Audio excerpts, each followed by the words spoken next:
Shalom semuanya, apa kabar? Luar biasa.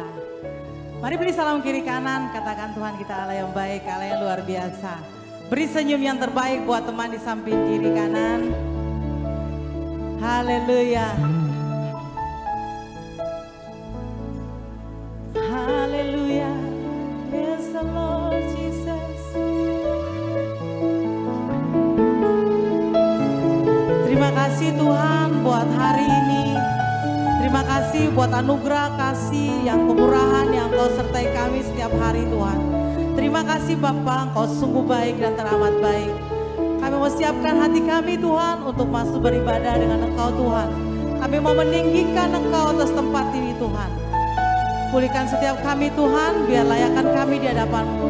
Terima kasih Tuhan Yesus, sertai kami dari awal sampai akhir mau jadi dalam nama Bapa, Putra dan perantaraan Roh Allah yang kudus.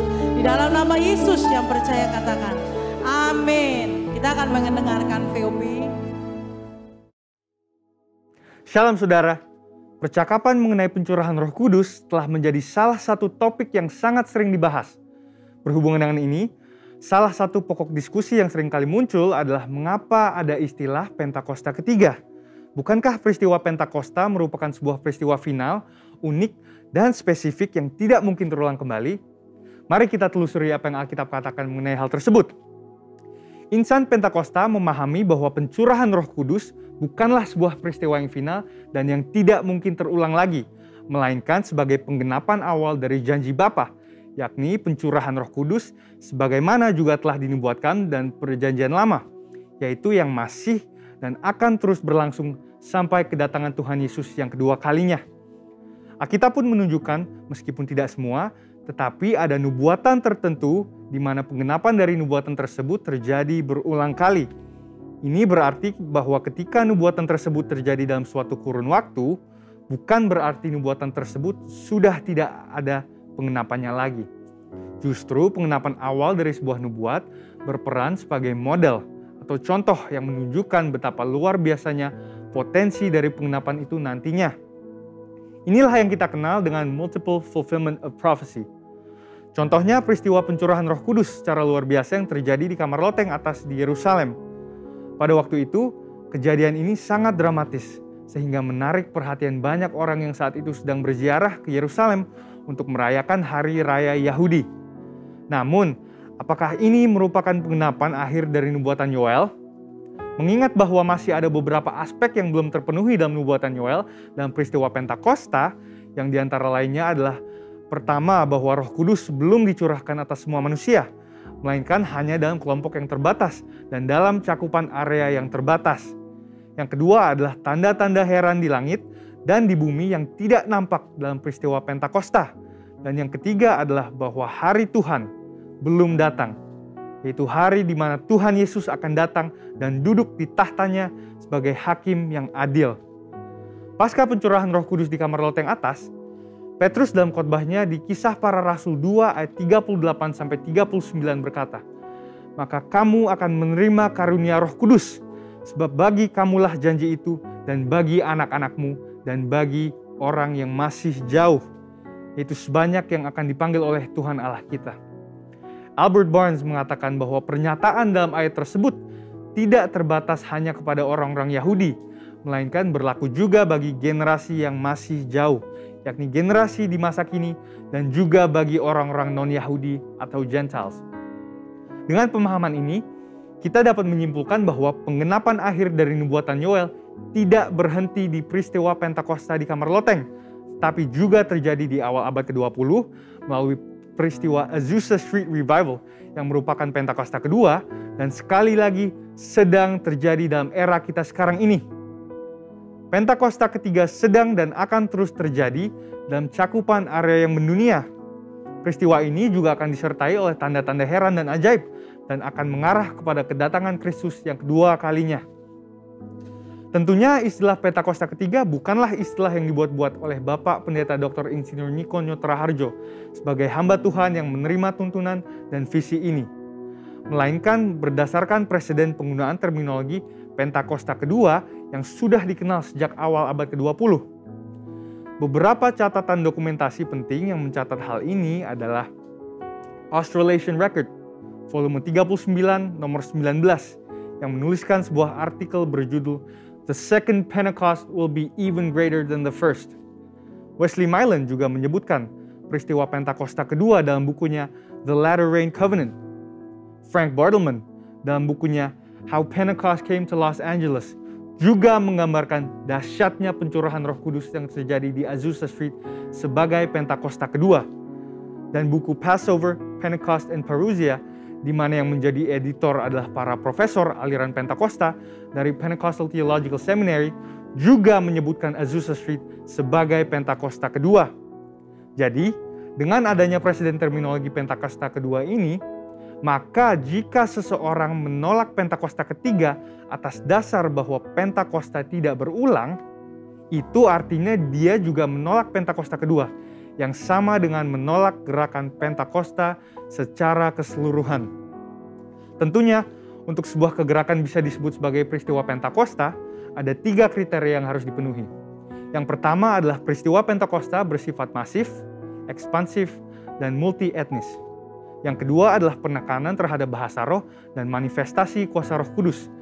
Dan yang ketiga adalah bahwa peristiwa Pentakosta harus memiliki korelasi langsung dengan penuntasan amanat agung. Dengan itu, kita percaya bahwa pencurahan Roh Kudus yang terjadi di Yerusalem pada awal abad pertama dan Azusa Street pada awal abad ke-20 sedang dan akan terus terjadi dalam skala yang jauh lebih besar dan dahsyat pada zaman ini, sampai amanat agung diselesaikan dan Tuhan Yesus datang kembali. Amin. Saudara, untuk penjelasan lebih lengkapnya dari tim teologi kami, silahkan buka link yang ada di atas atau scan QR Code yang tersedia. Dan Tuhan Yesus memberkati. Saya mengundang semua bangkit berdiri. Bapak Ibu Saudara, mari kita deklarasikan Pentakosta ketiga. Apa yang dimaksudkan dengan Pentakosta ketiga? 1. Pentakosta ketiga adalah pencurahan Roh Kudus yang dahsyat di zaman ini, yang melebihi yang terjadi di Azusa Street. 2. Pentakosta ketiga akan mengakibatkan penuaian jiwa yang terbesar dan yang terakhir sebelum Tuhan Yesus datang kembali. 3. Pentakosta ketiga akan membangkitkan generasi Yeremia, yaitu anak-anak muda yang dipenuhi Roh Kudus, cinta mati-matian kepada Tuhan Yesus, tidak kompromi terhadap dosa, dan akan bergerak untuk memenangkan jiwa. 4. Pentakosta ketiga lahir di Indonesia dan bergerak ke bangsa-bangsa. Gerakan ini dari timur ke barat dan akan kembali ke Yerusalem. 5. Pentakosta ketiga akan berkuasa untuk menyelesaikan amanat agung, dan setelah itu Tuhan Yesus datang kembali. Amin. Silakan duduk kembali. Kita akan siapkan hati kita lebih lagi untuk masuk dengan depan Tuhan.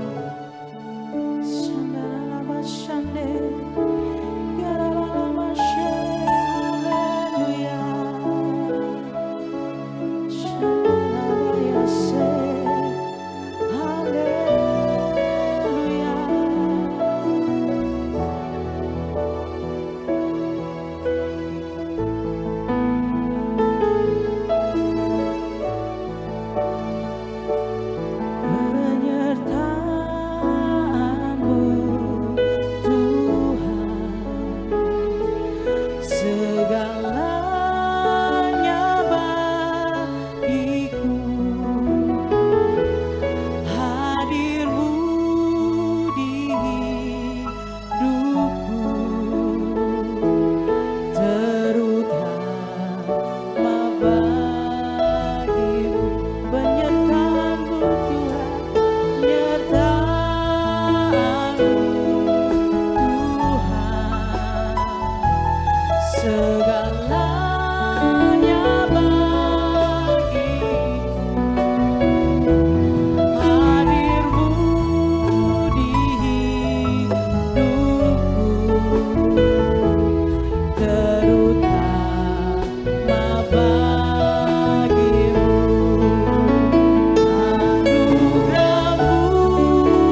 Kami lihat kemuliaan-Mu atas tempat ini Tuhan.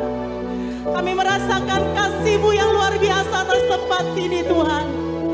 Penuhi setiap kami Bapa di tempat ini Tuhan. Kami rindu akan Engkau lebih lagi Tuhan.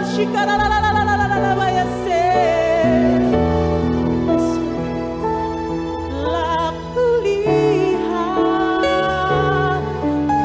kebaikan-Mu yang tak pernah habis di hidupku. Berjuang sampai akhirnya Kau dapati aku tetap setia.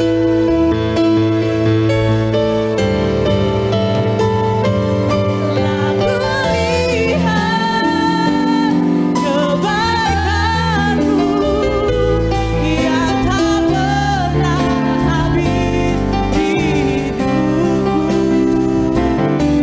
Berjuang sampai akhir, Kau dapati aku tetap setia. Aku lihat kebaikan-Mu yang tak pernah habis di hidupku. Berjuang sampai akhir, Kau dapati aku tetap setia. Mari saya mengundang semua bangkit berdiri. Kebaikan-Mu yang tak pernah habis di hidupku.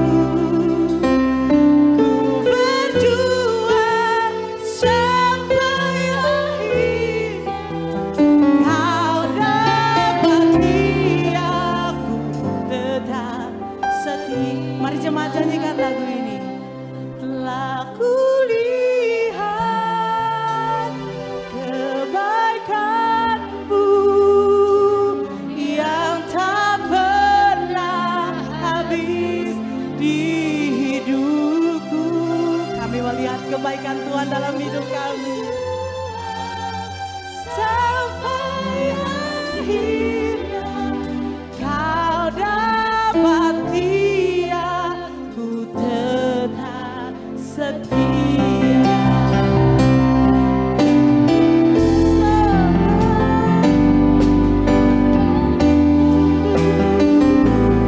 Yang tak pernah habis di hidupku. Berjuang sampai akhirnya Kau dapati aku tetap setia.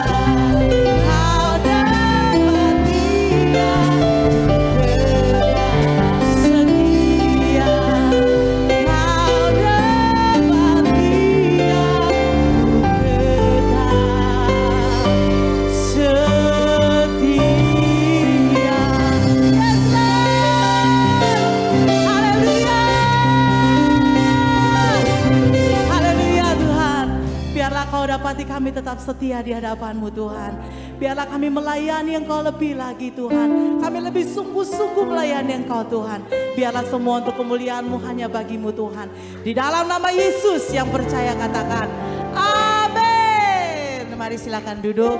Kita akan melihat persembahan dari adik-adik sekolah minggu.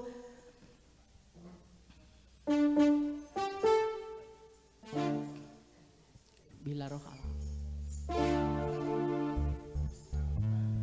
Bila roh Allah ada di dalamku, ku kan menari setidak penari. Bila roh Allah ada di dalamku, ku kan menari setidak penari. Ku menari, ku kan menari, ku kan menari setidak penari. Ku kan menari, ku kan menari, ku kan menari setidak penari.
Kita tahu hari-hari ini kasih Tuhan yang besar dicurahkan atas kita di tempat ini.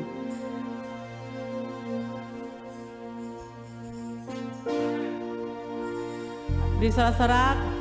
Mari beri tepuk tangan yang dahsyat buat Tuhan kita, Allah yang ajaib, Allah yang dahsyat. Haleluya. Mari saya silakan semua bangkit berdiri.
Memuliakan namamu selalu, menari memuliakanmu.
hidup kami Tuhan.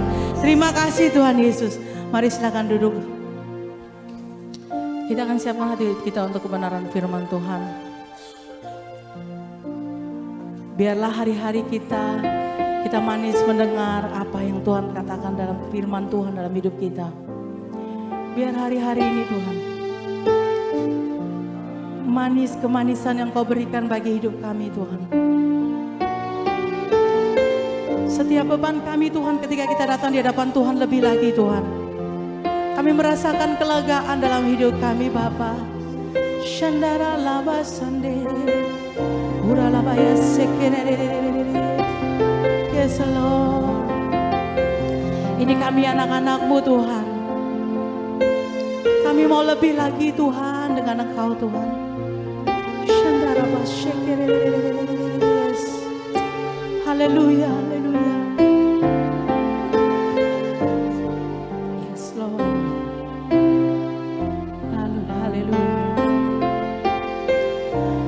Inilah yang kurenungkan setiap waktu, nyanyian pujian dan pengagungan kepadamu.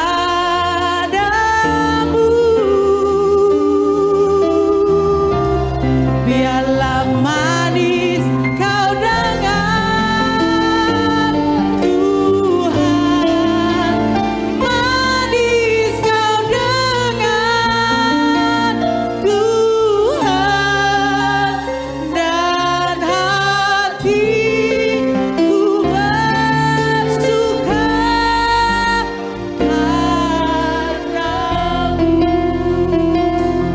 Mari kita naikkan lagu ini lebih sungguh-sungguh Tuhan. Ya Tuhanku, aku hendak bernyanyi bagi-Mu selama aku hidup. Ya Allahku, aku hendak bermazmur bagi-Mu selagi ku ada. Inilah yang kurenungkan setiap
yang seperti Engkau ya Aba. Kami bersyukur, berterima kasih buat kebaikan Tuhan. Kalau hingga pada hari ini ya Tuhan, Tuhan masih percayakan kami memiliki nafas hidup. Dan biarlah lewat kehidupan yang Tuhan percayakan bagi kami menjadi berkat dimanapun Tuhan menempatkan kami. Terima kasih buat ibadah pagi hari ini. Pujian dan penyembahan sudah kami naikkan. Dan kami tahu hadirat-Mu ada di tengah-tengah kami. Dan ketika hadirat-Mu ada di tengah-tengah kami, hadirat-Mu itu memulihkan kami. Hadirat-Mu menyembuhkan kami. Hadirat-Mu memberkati kami. Bahkan hadirat-Mu melepaskan kami Tuhan. Terima kasih.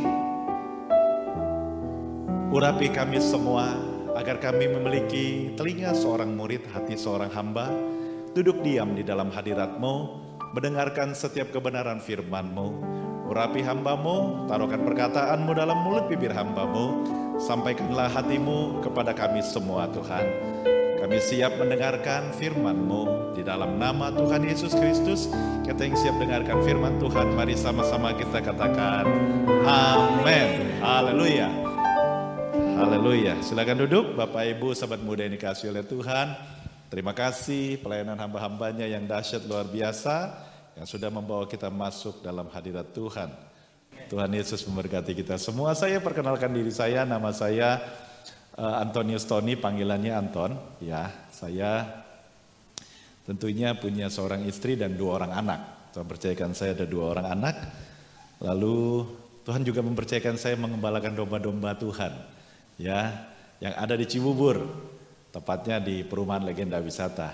Dan saya juga tinggal di Perumahan Legenda Wisata. Lalu Tuhan percayakan bertambah, ada 1 di Citra Grand, ada 1 di Medland. Dan kita sedang terus membuat lagi pos PI di daerah Conggol ya, daerah Cibarusa, kita lagi terus begitu. Bahkan ada beberapa daerah. Ya Tuhan percayakan kita, karena ada beberapa pejabat yang di gereja Tuhan yang ada di Cibubur, tentunya mereka nggak boleh diam di tempat, mereka harus pergi. Jadikan semua bangsa muridku kata Tuhan, begitu kan? Sehingga harus bertumbuh semuanya begitu. Dan harus berbuah dan menuai jiwa-jiwa. Tuhan juga masih mempercayakan saya sebagai seorang pengusaha. Ya, Tuhan percayakan sebuah usaha tepatnya di Bursa Otomotif Sunter, di daerah Sunter. Saya buka showroom mobil begitu. Ya, saya buka showroom mobil dan showroom mobilnya ya bukan mobil bekas, mobil baru ya. Jadi mobil baru. Tentunya kalau mobil baru kan banyak kan main mobilnya kan mungkin ATPM ya, Toyota apa semua. Saya semua merek. Tapi memang lebih tepatnya saya importir umum begitu. Jadi saya import mobil-mobil ya yang di Indonesia agak jarang lah begitu. Kira-kira itu yang Tuhan percayakan buat saya. Dan juga Tuhan masih percayakan saya untuk mengembalakan domba-domba Tuhan. Ya, panggilannya seperti itu. Dan hari ini hambanya tempat ini memberikan saya kepercayaan untuk menyampaikan isi hati Tuhan. Firman Tuhan kepada kita semua. Kami sama di bawah tepatnya GBI Gatot Subroto semuanya kita di bawah Gembala Pembina, Gembala Sidangnya Bapak Pendeta Dr. Insinyur Niko Nyoto Raharjo.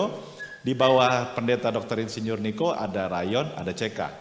Dan kami ada di CK 5, cabang khusus 5 bersama dengan hambanya Pak Haryo. Kami juga di Cibubur, CK 5, cabang khusus 5 tentunya di bawah pembina pusatnya itu Bapak Pendeta Dr. Timotius Hardono. Ya, demikian saya pikir perkenalan saya. Tuhan Yesus memberkati kita semua karena kalau ketemu di jalan kita bisa saling menyapa kan begitu kan. Ada pepatah mengatakan tak kenal maka tak sayang. Kalau sudah kenal kan maka kalau saya lagi jalan begitu kan, lihat ada yang makan kan saya diajak makan begitu. Haleluya. Puji Tuhan. Ya. Saya percaya kita semua yang ada di tempat ini bukan kebetulan. Bukan kebetulan Bapak Ibu sahabat muda ada di gereja Miracle Service yang ada di Harapan Indah. Ya, ini bassnya agak kecilin dikit ya Pak. Terlalu itu ya. Tentunya bukan secara kebetulan. Ya, saya percaya sekali jemaat itu punya Tuhan. Pak Haryo nggak punya jemaat di tempat ini, yang punya Tuhan. Saya juga di Cibubur nggak punya jemaat, yang punya Tuhan. Jadi suka-sukanya Tuhan lah. Intinya mau tempatkan kita di mana. Dia pilih kita, tetapkan kita dan utus kita yang ada di GBI Harapan Indah ini Tuhan pilih, tetapkan, utus ada di tempat ini. Terusus pelayan-pelayan Tuhannya, kan begitu kan? Tuhan utus untuk melayani di tempat ini. Lalu jemaat-jemaatnya Tuhan tarik ke tempat ini, begitu. Nah, tergantung di tempat ini digembalakan nggak, kan begitu kan? Dimuridkan apa tidak, kan begitu. Ketika ada pemuritan yang baik, begitu kan? Ada teladan yang baik, begitu. Tentunya kita bisa bertumbuh iman kita. Nah, saya mau mengajak kita melihat bahwa GBI Gatot Subroto itu punya DNA gereja. Jadi semua Bapak Ibu beribadah dimanapun tahu bahwa yang ada di GBI Gatot Subroto ada DNA-nya. DNA-nya dari Restorasi Pondok Daud. Restorasi Pondok Daud itu harus membuat kita sebagai yang beribadah di sana, khususnya yang ada di Harapan Indah ini, menjadikan kita sebagai prajurit-prajurit Tuhan yang gagah perkasa. Yang mempunyai gaya hidup doa, pujian, penyembahan, bersama-sama siang dan malam, dan yang melakukan kehendak Bapa pada zaman ini. Nah, seorang prajurit itu dikatakan dalam firman Tuhan mencatat bahwa dia sudah menjadi orang yang tidak lagi memusingkan dengan penghidupan dan kehidupannya. Sama seperti kalau kita melihat prajurit yang ada di negara kita, ada prajurit kan begitu kan. Mereka ketika menjadi prajurit, mereka tuh hanya peduli dengan apa kata komandannya. Sampai ada yang disidangkan karena perintah komandan untuk menembak seseorang, kan begitu kan? Loh iya, mengerikan kan begitu. Apa kata komandannya? Nah, kita sebagai jemaat Tuhan itu yang kita pedulikan adalah apa kata Tuhan. Betul ya? Apa kata Tuhan? Nah, saya percaya sekali setiap kita yang ada di tempat ini, jemaat Tuhan yang ada beribadah di mereka Servis Harapan Indah, ketika masuk di tempat ini, pendeta ngomong, apa kabar? Semua bilang apa? Luar biasa. Ya, betul ya. Kita semua kalau pendeta nanya, WL nanya, apa kabar? Pasti kita bilang apa? Luar biasa, puji Tuhan, haleluya. Iya kan? Ada nggak yang ketika ditanya sama hamba Tuhan, gimana kabar? Aduh, Pak Pendeta, lagi susah nih sekarang.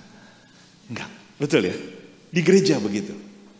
Tapi saya cukup heran, kalau ini Bapak Ibu mungkin ada yang pengusaha, ada yang punya toko, ada yang punya apa kan. Ketika ada yang datang ke tokonya atau apa, ditanya, apa kabar? Jawabannya apa? Ada yang lagi bilang luar biasa? Jarang. Betul ya? Banyak kan bilang, aduh lagi susah sekarang nih. Dagang lagi sepi nih. Iya kan? Lu kenapa kita ada perbedaan antara ibadah, waktu kita ibadah dan waktu kita di luar? Kenapa ada perbedaan? Betul kan?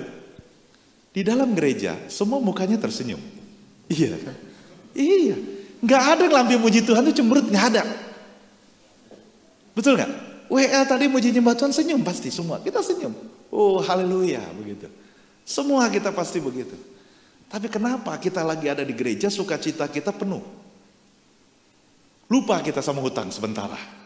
Sementara kita beribadah, lupa ada debt collector di rumah. Sementara kita ibadah.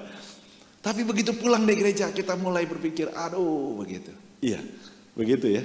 Nah, DNA gereja itu harus menjadikan kita tuh sebagai prajurit Tuhan yang gagah perkasa itu. Yang gak lagi pusing dengan penghidupan dan kehidupan. Karena firman Tuhan sudah ajarkan kepada kita. Carilah dahulu kerjaan Allah serta kebenarannya, maka semuanya Tuhan tambahkan dalam kehidupan kita. Saya percaya semua kita tahu ayat itu. Tapi berapa banyak kita yang melakukannya? Iya kan? Kita banyak tahu ayat firman Tuhan, tapi berapa banyak kita melakukannya? Itu aja masalahnya. Di gereja kita bisa muji Tuhan, sembah Tuhan, yes, haleluya, puji Tuhan, luar biasa, dahsyat, senyum. Pulang kita sama seperti orang dunia. Hari ini kita melihat di mana kita beribadah. Ada DNA gereja. Restorasi Pondok Daud. Kita tahu tahun 2023, tahun Peggy Mel. Kita tahu semua itu. Dan ada tema tahunan. Yaitu tahun untuk bangkit jadilah pemenang. Ya. Tahun 2023 adalah tahun untuk bangkit jadilah pemenang. The year to rise up, be victorious. Kita tahu semua itu. Tapi apa kita menjadi pelakunya? Atau kita menerimanya? Atau kita tergenapi dalam hidup kita? Jadi pertanyaan yang lain. Kita lihat ayatnya. Ayatnya bilang begini. 2 Korintus 2 ayat 14. Di sini ada. Iya kan? Setiap kita yang masuk pasti melihat itu. Tetapi syukur bagi Allah yang dalam Kristus selalu membawa kami di jalan kemenangannya. Dengan perantaraan kami ia menyebarkan keharuman pengenalan akan Dia di mana-mana. Yesus membawa kita di jalan kemenangannya. Dikatakan karena Yesus sudah membawa kita di jalan kemenangannya, maka Rasul Paulus mengatakan, oleh perantaraan kami, Yesus Paulus mengatakan, menyebarkan keharuman pengenalan Dia di mana-mana. Kan begitu. Karena kita berjalan di dalam kemenangannya yang sudah Yesus berikan kepada kita, maka oleh hidup kita nih, semua yang ada di tempat ini, saya dan saudara, Bapak Ibu, sahabat muda sekalian, harus kita menyebarkan keharuman pengenalan akan Dia di mana-mana. Karena amanat agung mengingatkan kepada kita, pergilah dan jadikanlah semua bangsa muridku, kata Yesus. Begitu. Amanat agung. Lalu dalam Efesus 5 ayat 14 berkata, itulah sebabnya dikatakan, bangunlah hai kamu yang tidur dan bangkitlah dari antara orang mati, dan Kristus akan bercahaya atas kamu. Berapa banyak kita yang tertidur hari-hari ini? Ada yang tidur di gereja? Ada. Jam segini jam rawan, begitu. Iya. Jam segini jam rawan. Coba colek kiri kanan. Woi, bangun woi, begitu. Ya. Iya kan? Iya. Ini jam rawan. Nah, kita pun ya, oleh banyak pergumulan, masalah keluarga, masalah pekerjaan, masalah banyak sekali, bisa bikin rohani kita tertidur. Kan begitu. Makanya dikatakan, itulah sebabnya dikatakan, bangunlah hai kamu yang tidur dan bangkit dari antara orang mati, dan Kristus akan bercahaya atas kamu. Kalau kita tertidur, Kristus gak bisa bercahaya atas kita. Hanya orang yang bangun. Begitu. Orang yang bangun tentunya kan melek matanya ya, seger begitu kan. Ya. Itu tema 2023, tahun untuk bangkit jadilah pemenang. Dan ini harus bukan hanya kita tahu, oh iya 2 Korintus 2 ayat 14, oh iya Efesus 5 ayat 14, oh iya tahun untuk bangkit jadilah pemenang. Bukan hanya itu Bapak Ibu sahabat muda sekalian. Ketika kita beribadah di satu gereja dan kita melihat ada temanya, itu kita harus yakini tema itu terjadi dalam kehidupan kita. Mengakhiri tahun 2023, kita harus bangkit dan menjadi pemenang. Kan begitu. Ya. Nah sebab itu, saya mengajak kita semua, ya, sebagai prajurit-prajurit yang gagah perkasa, selalu mengingatkan kepada kita semua bahwa beberapa hal ini harus menjadi bagian yang menyatu dalam keseharian kita. Yang menyatu dalam keseharian kita artinya apa? Kita bangun tidur gosok gigi, toh? Ada yang bangun tidur nggak gosok gigi? Bangun tidur, ada mungkin yang langsung ngopi, ada. Ada yang bangun tidur langsung refleks, buka HP, update status. Gue baru bangun nih, begitu. Iya kan, kasih tahu kepada dunia, menyapa dunia, begitu. Saya bangun tidur, pegang HP memang, tapi baca firman Tuhan. Ya, kita ada gemah, gerakan membaca Alkitab. Habis saya membaca gemah, saya selalu kirim renungan. Renungan itu saya dapat dari beberapa catatan, saya kumpulkan lalu saya bikin renungannya setiap hari. Ya, selamat pagi, ada tambahan ini, lalu selamat berhari Minggu kalau hari ini begitu. Saya selalu kirim di grup. Jadi ada banyak kadang-kadang tambahan saya sadar itu banyak yang kirim-kirim grup, kirim-kirim itu supaya masuk grup. Dulu saya handphonenya kan saya nggak tahu, kalau grup itu kan ternyata di invite langsung masuk kan. Kalau nggak di blok, maksudnya kalau nggak itu ya, nggak dipasang apalah pengaman gitu. Dulu saya bingung, grup saya kok sampai hampir 200 begitu. Saya bingung dari mana ini begitu kan. Aduh, bingung saya. Lalu dikasih tahu, nggak boleh dibilang, lu harus pasang ini. Jadi sekarang kalau ada yang mau invite, baru ada invite dulu gitu. Kita oke, baru masuk. Kalau dulu nggak, otomatis aja banyak banget. Jadi kalau setiap pagi saya mau kirim renungan itu bisa setengah jam sendiri. Saya kirimin semua grup itu begitu. Lama-lama capek juga nih. Terus saya periksa grup-grup yang grup kan kadang-kadang gini, satu left begitu kan.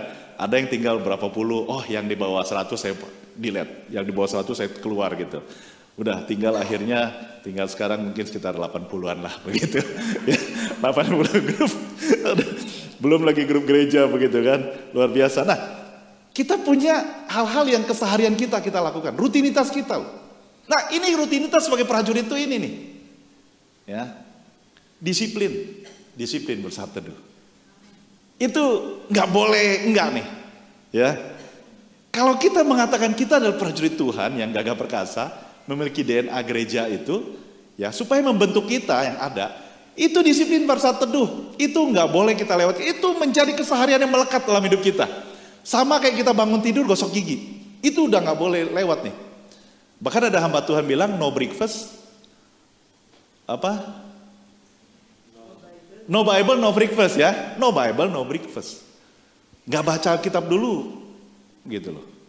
Kalau nggak breakfast dulu kalau nggak baca Alkitab, ya. Karena apa? Firman Tuhan bilang begini. Mazmur 119 ayat 148 bilang, aku bangun mendahului waktu jaga malam untuk merenungkan janjimu. Luar biasa loh.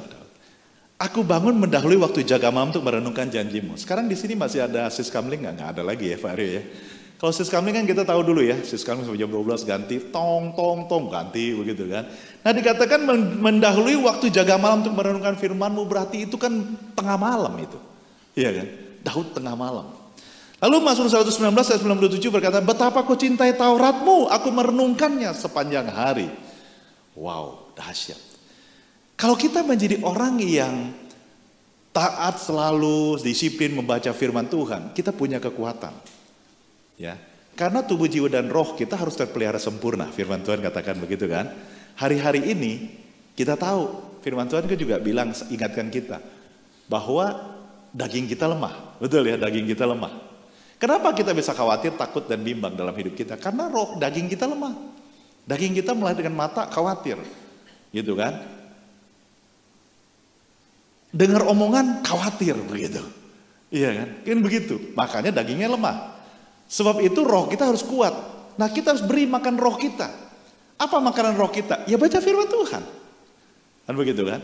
Baca firman Tuhan, renungkan firman Tuhan. Supaya apa? Sepanjang hari kita menjadi orang yang berkemenangan. Karena kita diberi kekuatan pagi hari, gitu lewat renungan kita untuk menghadapi persoalan dan pergumulan kita sepanjang hari. Yang kedua yang nggak boleh melepas dari kehidupan kita, yang mengikat dalam kehidupan kita, banyak berada dalam hadirat Tuhan. Ya, banyak berada dalam hadirat Tuhan. Firman Tuhan dalam Kisah Para Rasul 24 ayat 16 berkata, sebab itu aku senantiasa berusaha untuk hidup dengan hati nurani yang murni di hadapan Allah dan manusia. Hanya orang yang selalu berada dalam hadirat Tuhan yang bisa hidup dengan hati nurani yang murni di hadapan Allah dan di hadapan manusia. Makanya kan tadi saya tanya, di gereja, ditanya, apa kabar? Haleluya, puji Tuhan, dahsyat Pak Pendeta, luar biasa, gimana bisnis? Oh adalah puji Tuhan, Tuhan baik. Tapi begitu kita datang ke teman usahanya, kita tanya, gimana kabar? Agak sepi hari ini Pak Pendeta. Iya kan, beda. Tapi kalau kita selalu dalam hadirat Tuhan, yes dan amin. Pak Pendeta datang ke toko, gimana? Dahsyat. Haleluya, puji Tuhan, rame. Walaupun sepi. Karena apa? Memiliki iman yang kuat dan selalu berada dalam hadirat Tuhan. Kan begitu. Orang yang selalu berada dalam hadirat Tuhan itu, dia hidupnya itu murni, hati nurani murni. Gak ada pikiran-pikiran yang aneh. Pikirannya tuh gak merancangkan yang jahat. Mulutnya gak memperkatakan yang sia-sia. Tindakannya penuh dengan kasih. Itu orang yang selalu berada dalam hadirat Tuhan. Bagaimana caranya dalam hadirat Tuhan? Masa saya tiap hari ke gereja Pak? Gak dagang dong, gak usaha dong. Mudah saja. Kan kita biasa nyanyi penaikan pujian. Kita bisa bersenandung kecil dalam hati kita. Ya kan?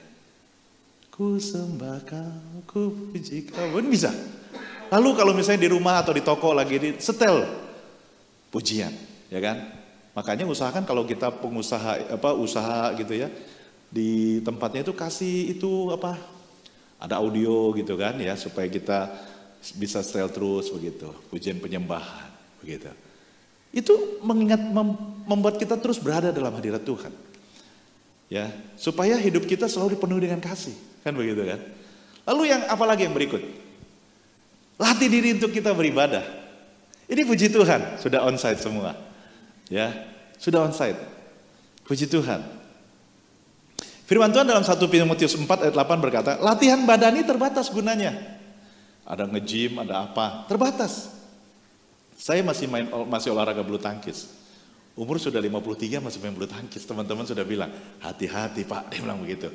Saya bilang, kita jaga-jagalah, kan begitu. Tetapi ibadah itu berguna dalam segala hal. Firman Tuhan katakan, karena mengandung janji baik untuk hidup ini maupun untuk yang akan datang. Jadi kita bersekutu ini, berkumpul dalam perkumpulan raya ini, kita sedang merayakan kemenangan kita. Hari Senin sampai hari Jumat, hari Sabtu, kita ada di luar, kita berperang. Kita mengalami peperangan rohani, peperangan dalam usaha, ya peperangan dengan daging kita. Ya kan? Hari Minggu kita yes, aku menang begitu kan. Sebab itu dalam perkumpulan raya kita muji nyembah Tuhan begitu dahsyat. Latih diri kita untuk beribadah. Itu menjadi bagian yang harus mengikat dalam kehidupan kita sebagai prajurit Tuhan. Yang keempat, banyak masuk rumah doa dan menara doa. Saya nggak tahu menara doa di sini hari apa Pak? Hari Rabu. Ya, rumah doa di tempat ini hari Rabu. Ada online-nya nggak Pak? Oh, Selasa Kamis ya. Itu harus selalu ada. Kami di Cibubur karena saya rumahnya dekat gereja, jadi setiap pagi saya ada doa pagi di gereja. Habis doa baru berangkat ke kantor. Karena puji Tuhan saya pemiliknya, jadi istilahnya bisa santai. Mau datang jam berapa aja begitu. Jadi saya doa dulu pagi. Ya, jadi banyak masuk rumah doa. Udah masuk ke menara doa Sentul lagi belum Pak? Saya juga belum nih, rencana udah mau ajak mereka malam-malam mau pergi lagi. Dulu kita suka juga masuk ke menara doa di Sentul begitu. Yang kelima, itu menjadi bagian kita nih, dimuridkan. Nah ini dia. Udah pada ikut Kom 100 semua? Sudah ya? Semua sudah jemaat? Ada yang belum? Ada yang belum? Ada yang geleng-geleng, ada yang bingung deh gua yang mana begitu. Ya, habis Kom 100, Kom 200. Ya kan? Dimuridkan. Ya. Ada pengajaran-pengajaran yang harus kita ini. Makanya gereja jangan pindah-pindah. Ada jemaat baru nggak hari ini? Jemaat baru ntar ini lagi pendeta khotbahnya keras bener katanya begitu. Minggu depan jangan ibadah di sinilah, capek pendetanya ngomongnya nyinggung katanya begitu. Ibadah jangan pindah-pindah. Iya. Seperti tanaman, kalau kita hari ini di pot ini lalu besok dipindahkan ke pot yang lain, dia lama-lama nggak bertumbuh dengan baik gitu loh. Pertumbuhan ada bertumbuh, nggak mungkin juga ada bertumbuh, cuma lama pertumbuhannya. Dibandingkan dengan satu yang ditanam di dalam satu pot yang tetap, disiramin setiap hari apa semua, dia bertumbuhnya lebih cepat begitu. Kalau dipindah-pindah, ada pertumbuhan, tapi ya mungkin bisa kurang sehat, kurang apa. Nah yang cilakannya lagi, kalau masih sama-sama GBI, pengajarannya sama. Yang repot masuk GBI, besok masuk GKI, terus minggu depannya lagi ke Katolik begitu kan.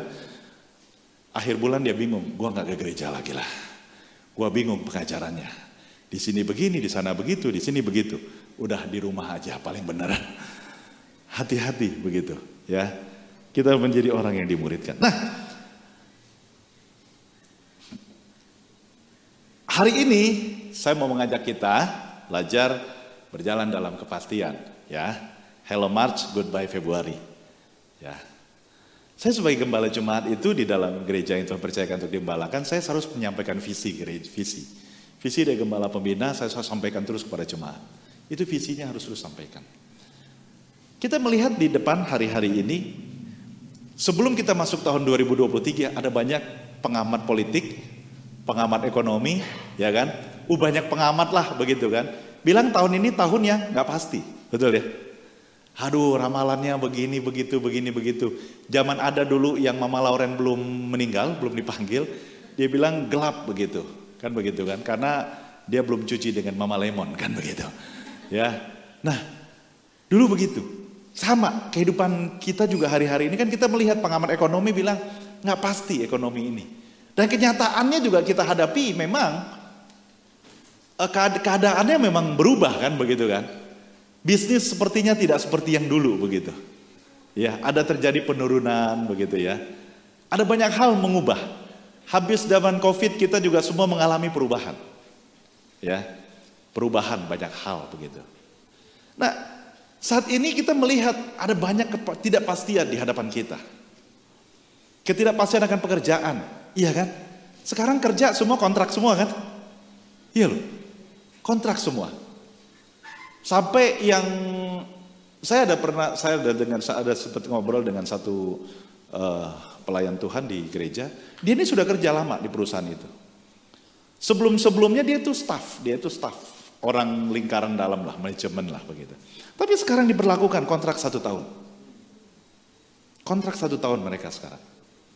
Ya ini orang yang nggak akan diberhentikan kalau perusahaannya nggak tutup nih ceritanya. Tapi diberlakukan kontrak sekarang. Berubah kan? Ada ketidakpastian di situ. Tadinya pasti loh. Tapi sekarang berarti kepastiannya cuma 1 tahun. Ini kalau 1 tahun diperpanjang, kalau nggak perpanjang gimana? Ada ketidakpastian di situ. Dalam pekerjaan. Pendidikan juga kan begitu kan? Pendidikan mahal kan sekarang kan? Ya, mahal. Lalu apa lagi? Ketidakpastian dalam berbisnis, dalam usaha. Sekarang saya mau tanya, usaha yang paling banyak dilakukan orang apa? Usahanya apa? Jualan. Iya kan? Karena cuma itu aja yang paling gampang. Kan begitu. Paling gampang jualan, online lah, apalah begitu kan. Itu paling gampang. Bayangkan berapa banyak orang yang jualan. Saya sempat menghitung di kota wisata, dari Legenda Wisata, saya bilang, ini berapa banyak orang, tapi kita hitung yang jualannya. Ya, itu luar biasa. Yang jualannya itu banyak sekali. Kan gak semua orang juga makan di luar, ada yang juga masak. Yang tadinya suka makan di luar sekarang masak karena mau irit, kan begitu kan? Perubahan. Ketidakpastian dalam bisnis. Akhirnya menyebabkan kita merasa ketidakpastian akan masa depan. Makanya banyak orang yang mengakhiri hidupnya kan? Ketidakpastian itu. Dan masih banyaklah ketidakpastian yang lainnya begitu. Anak muda mau menikah juga, waduh ini makin mahal katanya begitu kan. Udah kalau anak muda saya bilang kalau nikah sekarang buru-buru mumpung masih disebutnya masa depan pandemi. Tinggal tulis aja begitu. Ya kan? Menikah tamasya begitu. Ya kan? Udah paling gampang. Ya kan? Menikah tamasya aja paling gampang begitu. Kirim undangannya dengan tidak mengurangi rasa hormat, ini rekeningnya begitu kan. Kan rekan undangan begitu kan sekarang. Undangan rata-rata begitu kan, dikasih rekeningnya begitu.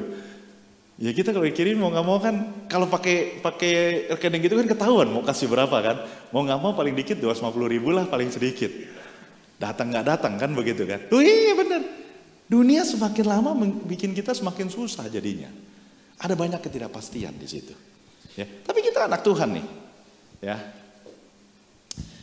Anak Tuhan, kita lihat firman Tuhan. Amsal 23:18. Karena masa depan sungguh ada dan harapanmu tidak akan hilang. Yes. Kita nggak boleh seperti orang dunia yang yang tidak pasti itu. Itu kan ketidakpastian yang dialami oleh dunia kan. Sementara kita ini anak-anak Tuhan. Kita ini duta kerajaan sorga. Kita bukan berasal dari dunia ini. Kita berasal dari sorga, maka kita akan kembali ke sorga. Betul kan? Yakin kita di sorga? Penduduk sorga nih, yakin kan nih? Yakin. Ada yang mau sekarang pulang hari ini? Itu dia kelebihannya kita. Kita bilang yakin tinggal di sorga, pulang ke sorga. Tapi suruh pulang hari ini gak mau loh kita loh. Ya kan? Kita gak mau begitu. Alasannya apa? Masih banyak jiwa-jiwa. Sementara kaki kita masih injak bumi begitu.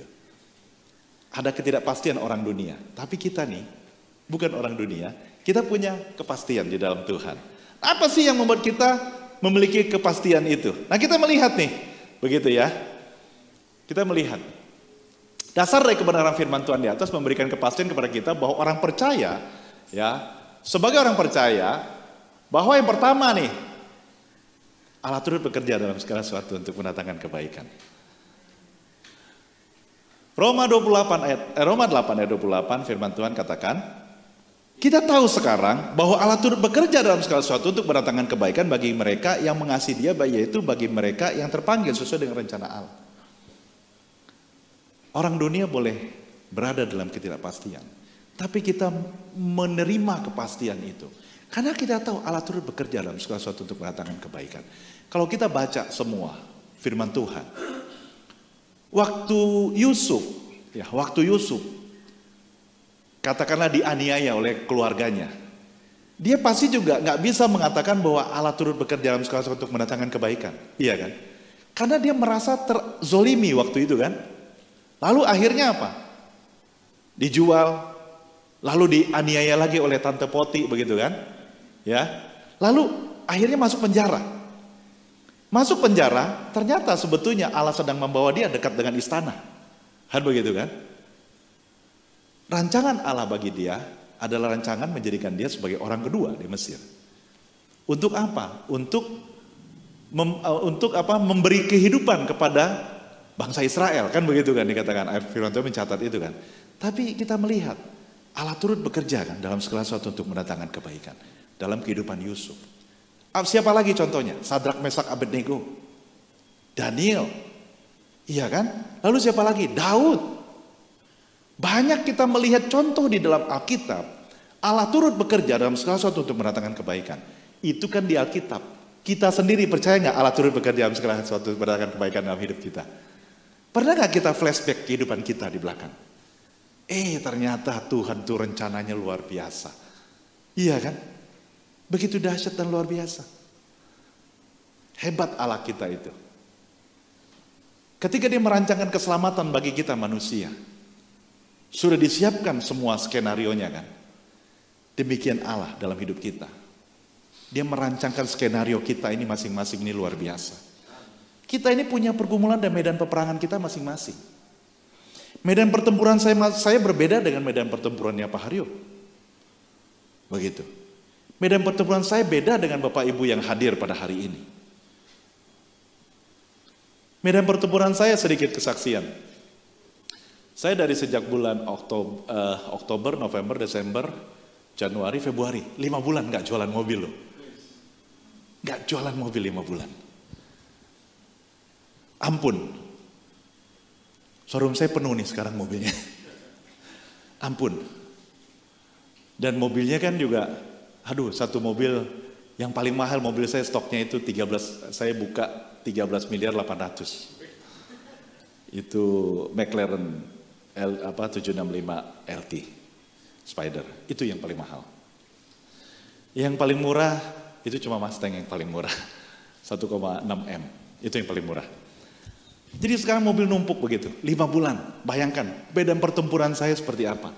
Ada beberapa, kan kita pesan mobil kan gak bisa, hari ini mau beli, pesannya hari ini, gak bisa. Kita pesan itu sudah sejak dari tahun lalu. Sejak tahun lalu kita sudah pesan di luar itu, sudah kasih DP, dan ketika kita tidak ada penjualan, mobil datang nih, sudah tersedia mobilnya, aduh kita pikir harus bayar ini kan begitu kan. Itu medan pertempuran saya. Bayangkan 5 bulan nggak ada pemasukan, gajah aja kalau nggak makan mati, iya kan? Gajah nggak makan mati loh, iya kan? 5 bulan, tetap berdoa, Tuhan aku percaya Tuhan, melayani tetap. Ada kekhawatiran, ada juga secara manusia. Tapi satu hal yang saya tahu, kalau Tuhan dulu tolong saya, masa hari ini Tuhan nggak tolong saya? Dan saya tahu Allah turut bekerja dalam segala sesuatu untuk mendatangkan kebaikan. Artinya dia sedang melatih saya. Iman lu kuat gak nih? Lu kan pendeta, lu kan gembala nih, begitu kan? Kalau jemaat udah nangis nih, begitu. Udah sampai nungging-nungging nih, begitu. Lu gimana? Kan begitu kan? Saya tetap percaya Tuhan tolong. Ya. Bulan Februari puji Tuhan ada jualan. Ya kan? Sudah mulai ada pergerakan sehingga bisa nutupin, begitu. Selalu ada jalan. Karena Allah turut bekerja dalam segala sesuatu untuk mendatangkan kebaikan.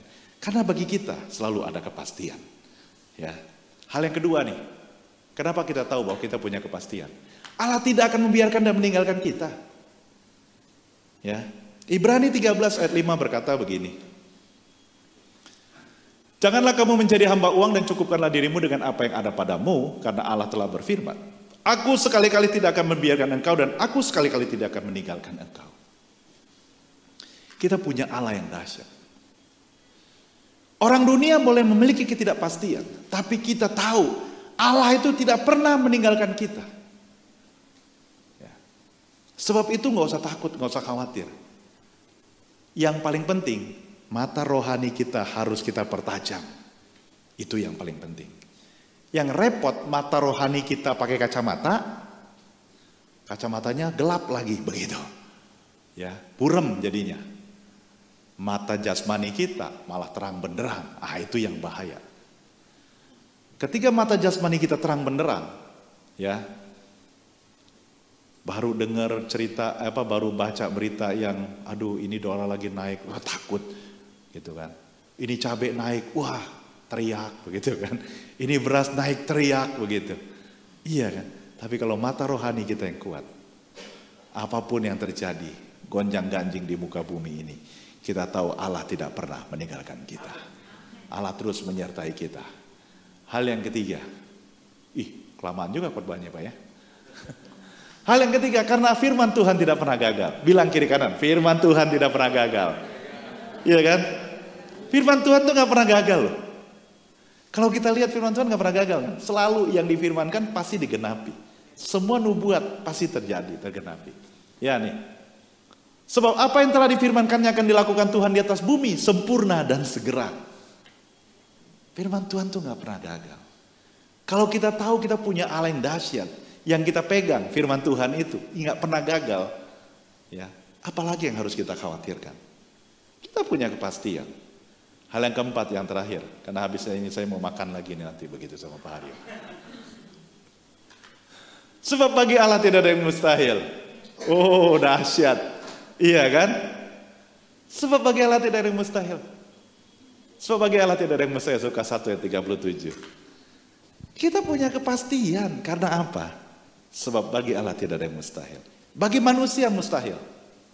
Mungkin hari ini engkau divonis cancer stadium 3, stadium 4. Bagi manusia itu mustahil. Bagi engkau sendiri pun engkau mengatakan mustahil gue bisa sembuh. Tapi Alkitab mencatat, wanita pendarahan 12 tahun, dikatakan dia sudah berobat kemana-mana. Sudah dihabiskan apa yang ada padanya. Tapi dia punya iman. Imannya cuma ngomong, asal ku jamah saja jubahnya, maka aku sembuh. Kalau engkau hari ini engkau mungkin dalam keadaan sakit, perkatakan dengan iman.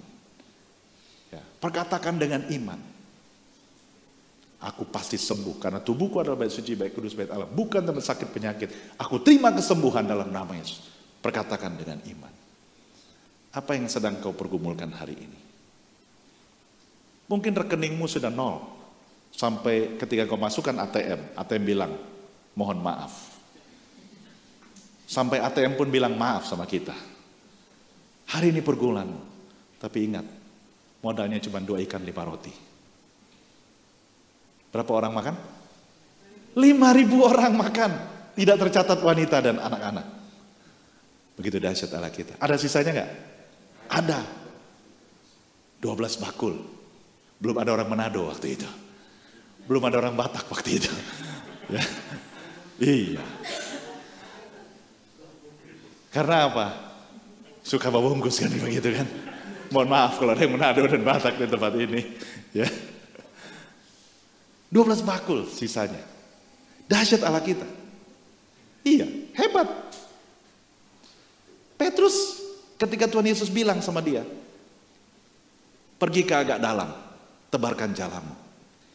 Petrus bilang apa? Semalam-malaman guru, kami sudah menangkap ikan tapi tidak dapat.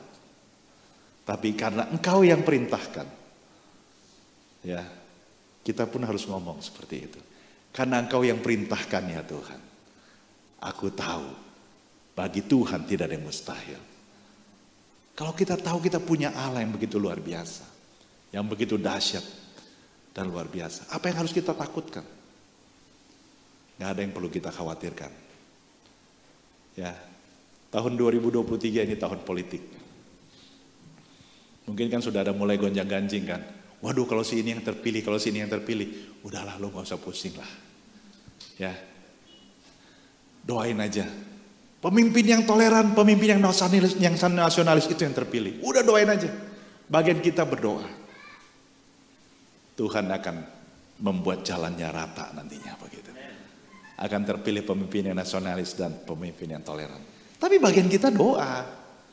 Jangan lu gak doa tapi lu pengen yang begitu gitu kan. Kan begitu, kita ini suka begitu. Doa enggak, masuk baca firman Tuhan enggak, masuk menara doa enggak mau dimuridkan juga, iya kan? Enggak selalu berada dalam hadirat Tuhan, tapi mau hidup dalam kepastian. Malaikat juga marah lagi sama kita. Iya kan? Malaikat bilang ini orang gila, begitu. Enggak lakukan apa-apa tapi mau minta yang macam-macam katanya kan begitu. Minimal bagian kita lakukan dulu lah. Baca firman Tuhan lah setiap hari. Ya, colek kiri kanan, mulai baca yuk, begitu. Ya, mulai baca yuk. Begitu. Ya, baca firman Tuhan tuh kadang-kala nggak gampang, nggak enak. Kalau waktu baca dari Kejadian enak masih. Kalau udah bilangan, aduh capek bilangan. Ini, aduh pusing kita bacanya. Iya kan? Baca saja, selalu ada hal yang akan Tuhan ajarkan bagi kita. Baca firman Tuhan. Selalu ada dalam hadirat Tuhan. Terus apa lagi? Ibadah. Terus apa lagi? Masuk dalam rumah doa, dimuridkan. Itu harus bagian kita tuh. Kalau itu sudah melekat dalam kehidupan kita nih, saya percaya tidak ada gelombang apapun, tidak ada masalah sebesar apapun yang bisa menggoncangkan iman kita. Gak ada. Ya. Haleluya. Nah, ingat 4 hal ini yang memberikan kepastian kepada kita sebagai orang percaya untuk bangkit dan jadilah pemenang di tahun 2023. Yang pertama, Allah turut bekerja dalam segala sesuatu untuk mendatangkan kebaikan. Hal yang kedua, Allah tidak akan membiarkan dan meninggalkan kita. Hal yang ketiga, karena firman Tuhan itu nggak pernah gagal. Hal yang keempat, sebab bagi Allah tidak ada yang mustahil. Dahsyat Allah kita. Ya, haleluya. Nah, di dalam akhir khotbah saya selalu mengingatkan kepada kita. Saya mau mengajak kita semua. Saya ajak kita bangkit berdiri. Mari kita baca ayat firman Tuhan ini secara bersama-sama dengan suara yang keras. 3, 2, 1. 1 Yohanes 2 ayat 6. Barang siapa mengatakan bahwa ia ada di dalam dia, ia wajib hidup sama seperti Kristus telah hidup. Apa yang Kristus lakukan ketika dia hidup? Apa yang Kristus lakukan? Yang pertama, dia mengasihi sesama. Kita harus mengasihi sesama. Kalau kita mengatakan saya ada di dalam dia dan dia dalam saya, berarti kita harus mengasihi sesama kita. Hal yang berikut, mengampuni. Adakah yang belum mengampuni di tempat ini? Berarti engkau belum seperti Kristus. Kalau kita mau belajar seperti Kristus, mengampuni.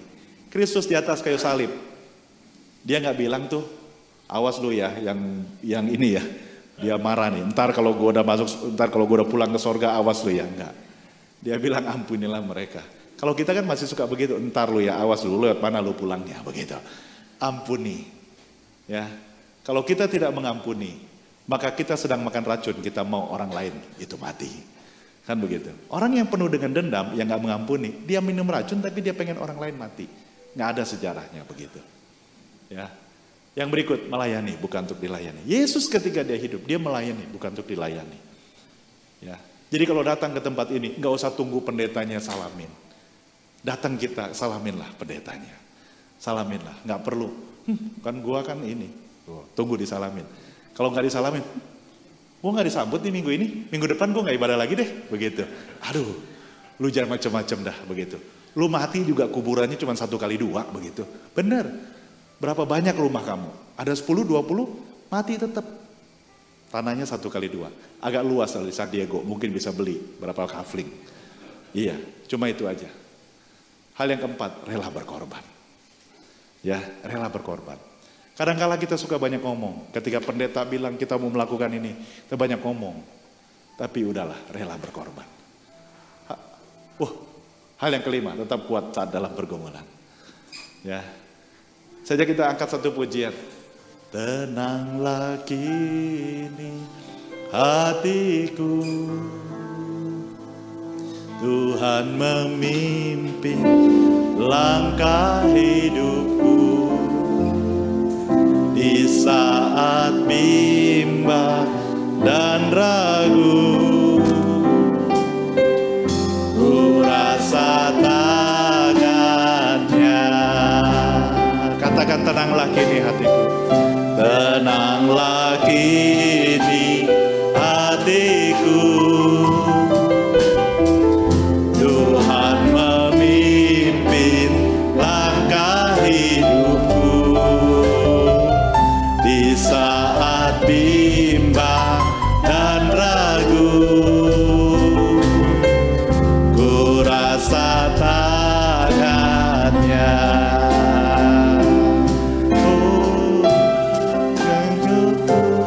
Tanganku dipegangnya, hatiku berserah pada semua janjinya. Yesus membimbingku dengan tangan kasih-Nya. Tenanglah hatiku, sebab tanganku dipegang teguh. Haleluya. Oh Yesus, terima kasih Tuhan. Terima kasih Tuhan. Terima kasih Tuhan. Buat setiap kebenaran firman-Mu ya Tuhan. Buat pagi hari ini Engkau sudah mengajarkan kepada kami Tuhan. Dunia boleh ada ketidakpastian ya Tuhan. Tapi kami anak-anak-Mu, kami memiliki kepastian. Karena kami tahu Tuhan, Engkau Allah turut bekerja dalam segala sesuatu untuk mendatangkan kebaikan dalam kehidupan kami. Dan kami tahu Tuhan, Engkau Allah yang tidak pernah meninggalkan kami ya Tuhan. Dan firman-Mu itu ya dan amin untuk Kau tepati dalam kehidupan kami. Dan satu hal yang kami tahu sangat begitu dahsyat dan luar biasa, sebab bagi Tuhan tidak ada yang mustahil. Terima kasih meteraikan firman-Mu itu dalam lojo hati kami Tuhan. Sehingga setiap kami mendengar pada hari ini, kami dikuatkan, kami diteguhkan ya Tuhan, bahwa kami punya Allah yang besar, punya Allah yang dahsyat. Dan sebab itu tenanglah hati kami Tuhan. Dan kami gak lagi takut, gak lagi khawatir Tuhan. So kami tahu Engkau menyertai setiap jalan dan langkah kami. Terima kasih Tuhan, terima kasih Tuhan. Sekali lagi meteraikan firman ini Tuhan, sehingga ketika kami pulang, kami tinggalkan tempat ini, kami gak lagi sama, tapi kami pulang, kami menjadi pelaku firman yang selalu taat dan setia, yang di dalamnya nama Tuhan yang akan ditinggikan dan dipermuliakan. Terima kasih Tuhan, dalam nama Yesus. Sama-sama katakan amin. Silakan duduk.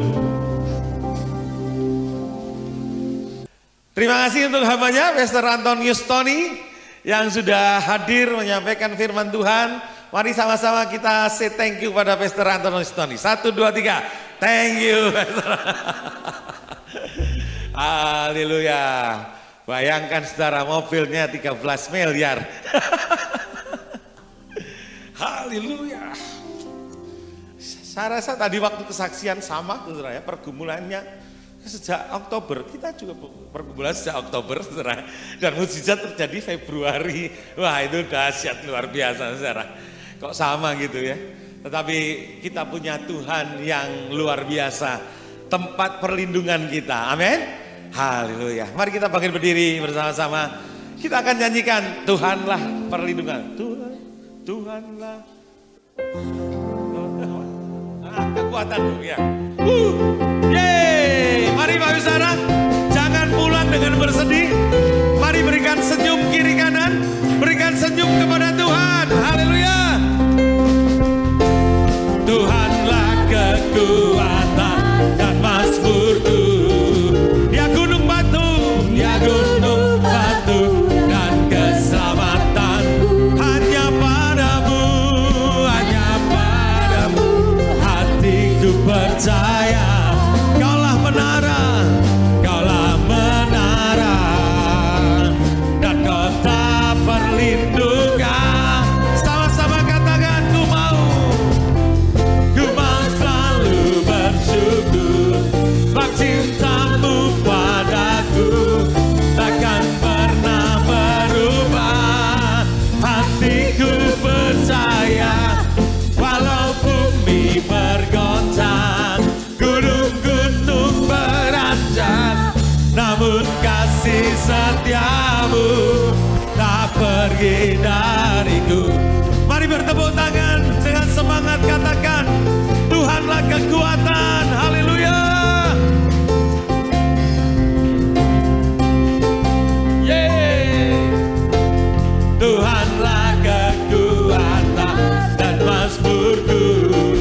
Dia gunung batu. Amin.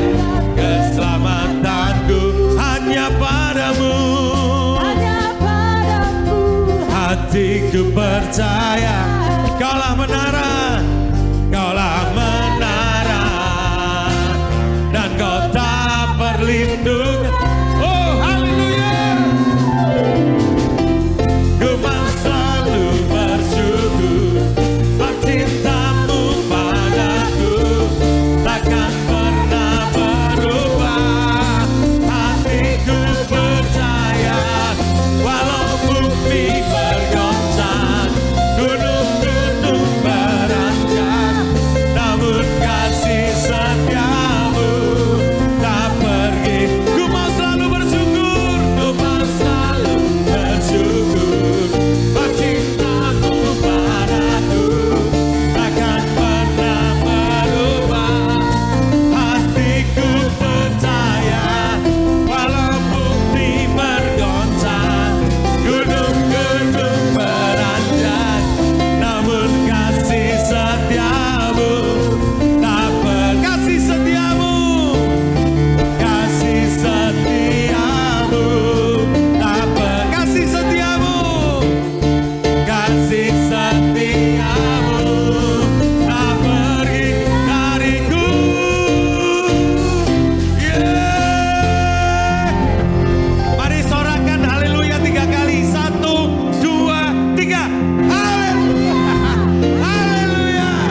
kasih ya Tuhan, firman-Mu berkata, jangan kami pergi ke rumah Tuhan dengan hati yang bersedih.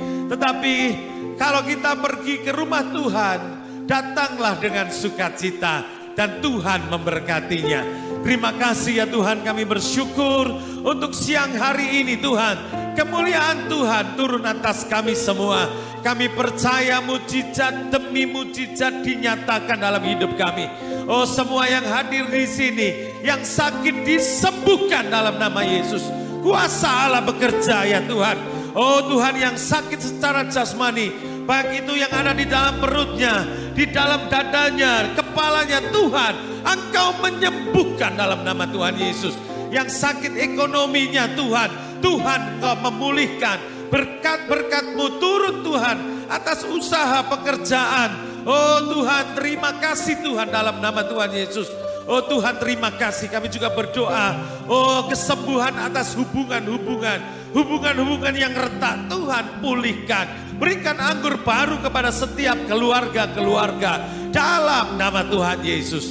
Terima kasih Bapak, terpujilah nama-Mu. Kami ingat Gembala Pembina Pastor Niko Nyotora Harjo. Tuhan Kau memberkati bersama keluarga Ibu Hermin. Tuhan Kau memberkati dalam nama Tuhan Yesus.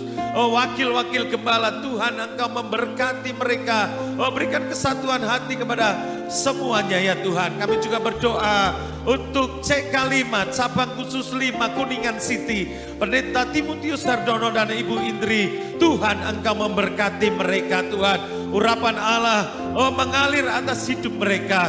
Juga kami di tempat ini Tuhan, Engkau menyertai memberkati kami. Pak, urapan di kepala Harun mengalir ke janggut dan jubahnya turun. Oh dan biarlah urapan itu mengalir buat kami semua sampai di sini Tuhan. Oh Tuhan, terima kasih Tuhan, terpujilah nama-Mu. Oh mereka akan menjadi berkat bagi keluarga mereka masing-masing. Mereka akan menjadi berkat bagi tetangga kiri kanan. Oh bagi masyarakat sekitarnya. Tuhan Engkau memberkati jemaat-Mu di tempat ini. Terima kasih Tuhan, terima kasih ya Tuhan. Dan kalau sebentar kami akan pulang, kami akan membawa berkat Tuhan. Oh mari Bapak Ibu Saudara, kita buka tangan kita. Silakan Pastor Anton akan berdoa berkat.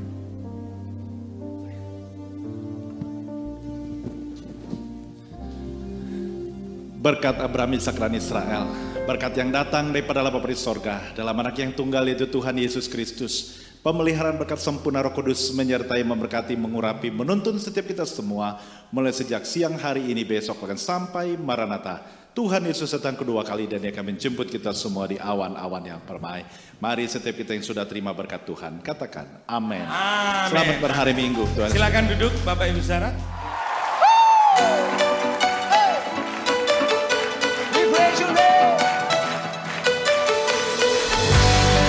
Tepuk tangannya mana buat Allah kita, come on.